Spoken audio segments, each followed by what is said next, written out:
Many MMORPGs go through transitions in their lifetime, whether this is the natural transition via an expansion where a storyline can be refreshed in lieu of new content, or more seriously, in Final Fantasy XIV's case, where a long-standing storyline spanning years has finally come to a conclusion and they're stepping into an entirely new adventure.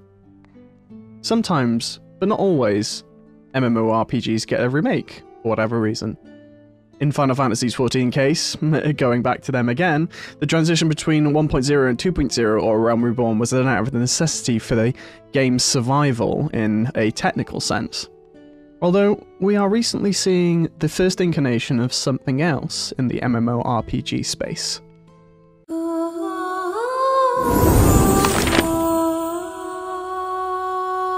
In this case, we bring forward Legends of Aria, an MMORPG title funded originally through Kickstarter with the design and gameplay of older style MMORPGs, which in specific cases was heralding to Ultima Online and was originally actually sold as Shards Online prior to its initial rebranding. Whilst there are other significant updates for Legends of Aria, the main focus of the premise of this relaunch, in all intents and purposes, is how the developers are bringing forth the focus onto a new style of MMORPG, the blockchain MMO. But before we go and continue to review this element, it would be prudent to take a step back and look at the history of Legends of Aria before we go and comment onto its day-to-day. And just before we continue to do that, if you like and enjoy the content, please feel free to like and subscribe. But now, let's get on to the video.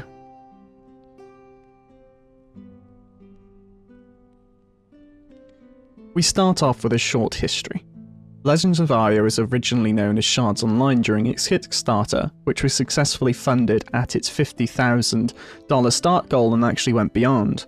Such a development also earned it praise in the PAX East 2014 category of Best Indie MMO by its own design, and the rewards had been expected by March 2016 as per their Kickstarter goals. However, during this time, the game had a change from its original intention, and of course as proxy by its name. Although the looks of things, some people didn't get the memo, as per the comments.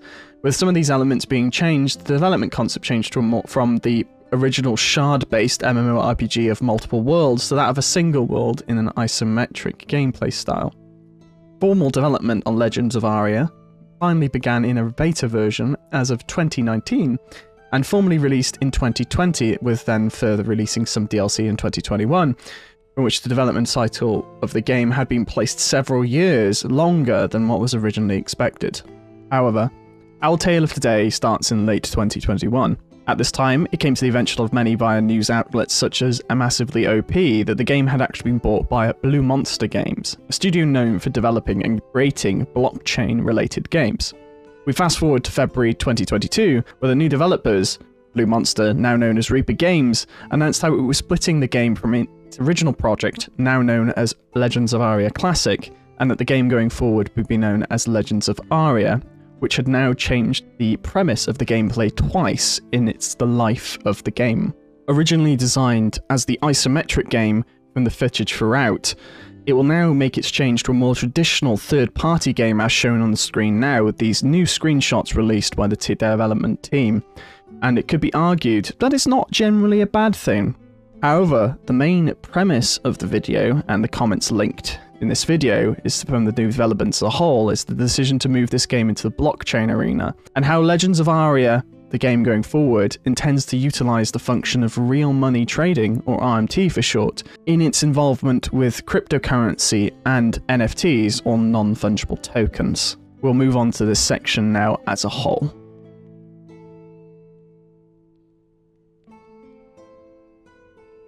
On the 11th of February 2022, the Legends of Aria Discord received the above announcement from its new company/owner, Reaper Games.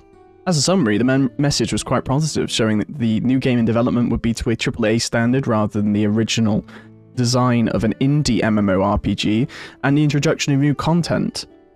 In it, however, was references to how the new Aria token might be integrated, and an emphasis on the play-to-earn style, drawing references to other blockchain-based games such as Axie Infinity and their play-to-earn model. This was stressed by the developers as a fundamental reason for bringing NFT and crypto elements into the game, but they would be splitting up the game in this aspect by keeping a version which is play to earn versus a free to play model as well, which is interesting as it effectively split the development in two ways. Now, with the release in question of their blockchain trailer and the subsequent release of an updated roadmap, developers of Legends of Aria have doubled down on this aspect of their links to blockchain/NFT trading, citing how the real money trading aspect, or RMT, works in other games, but they actively encourage it in this one rather than being disdained in others. The developers highlight that with the introduction into the NFT on crypto space, that these characters and sales would be legitimate as they would technically be owned, and given the function of them being a non-fungible token, this would be somewhat advantageous to someone. However, it would bring into question how this would affect the overall game, especially when there is a free-to-play aspect to this game, which would have none of these concepts. And secondly, the aspect of RMT is as contentious and as old as time, where people find that real money trading is an unwanted aspect to these games. Some players will inevitably see this aspect of play to earn as an incentive to play their game, which is very much in each to their own position. Fundamentally, however, companies have traditionally shied away from the direct aspect to RMT due to the legality surrounding it. Before, for instance, if someone hacks an account and steals an item, it's merely a digital item with zero sort of financial value. However, can the same truly be said for a hacked account and potentially in Legends of Aria, when an item would actually hold translatable value into a currency, which can be based into a hard fiat currency? Take, for instance, the good old example of RuneScape. RuneScape Gold has always had a value in a third-party sort of aftermarket, but has never been officially endorsed by Janix, and nor has an official value. One could be argued that the introduction of bonds, which are specifically in OSRS, or Old School RuneScape, can be used to give RuneScape Gold a value, but there is no official means to cash the gold out. For instance, our player here could get gold, spend the gold on a bond, and then the cycle continues with the player being allowed to play the game. This cycle also has checks and balances, such as taxation against gold, so that gold is removed from market, but at no point can that gold be taken out of the cycle and officially be cashed out once that individual buys a bond. The currency simply becomes part of the cycle and can never escape. In its theoretical concept for Legends of Aria, however, we're not going to be greeted by the same closed system.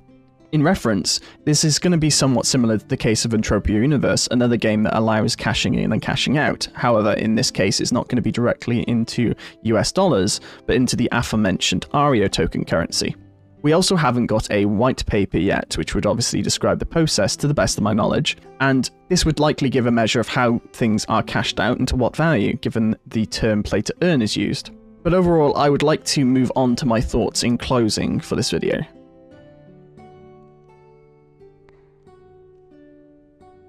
In summary, we have seen this MMORPG not only go through one transition from its original design, but into a potentially second and more controversial one. Many who have signed up for the game in its Kickstarter days may have remained out of loyalty for the game, but with the transition to a third-person, potentially pay-to-earn game, who's to say how many who have shared the original version for the game would remain? In a similar vein of thought, blockchain and NFT-related gaming ventures have gained ire over the past few years and months. To say the issue itself is a contentious point would be an understatement. But does that mean that we should wish the game to not be successful? That's entirely an opinion of the viewer. I personally feel that it's not an attractive prospect for me in the gaming going forward. The analogy of turning what you love into a job means that drawing people into an MMO space to simply earn money may lead to further burnouts for the genre as a whole. Granted, in Legends of Aria in this case has an aspect of a free-to-play model with its partner play-to-earn model, which suggests no indication of influence between the two, but ultimately strikes the question of how content might be arranged. Could it be the case that the content would be developed for both and doled out to both in the same, or would be content focused towards the more play-to-earn model, whereas the free-to-play model would not retain or gain any sort of updated content? We must also question whether or not this free-to-play model would be also not traditionally monetized in the same way that more traditional MMORPGs are, which is another question entirely. This is sadly not going to be a game for me in any format. Whilst the idea of another fresh third-person MMORPG would be something to my palate, the idea that it would be an intrinsic risk on the play-to-earn model would not be reliable, especially if you hedge your bets on the free-to-play model will likely be relying on its counterpart in order to stay afloat and remain active. However, despite my viewpoints against it, I do wish Legends of Aria well. If only to make it so there is another game on the market so that people can go and enjoy the genre that I love. and so that those who originally supported the game may continue to get a project that, whilst they may not have wanted originally, it's better than having no project nonetheless. Now, if you've enjoyed this video, please feel free to like and subscribe for more content such as this, and I hope to see you again in the next video. But otherwise, take care, and have a lovely day.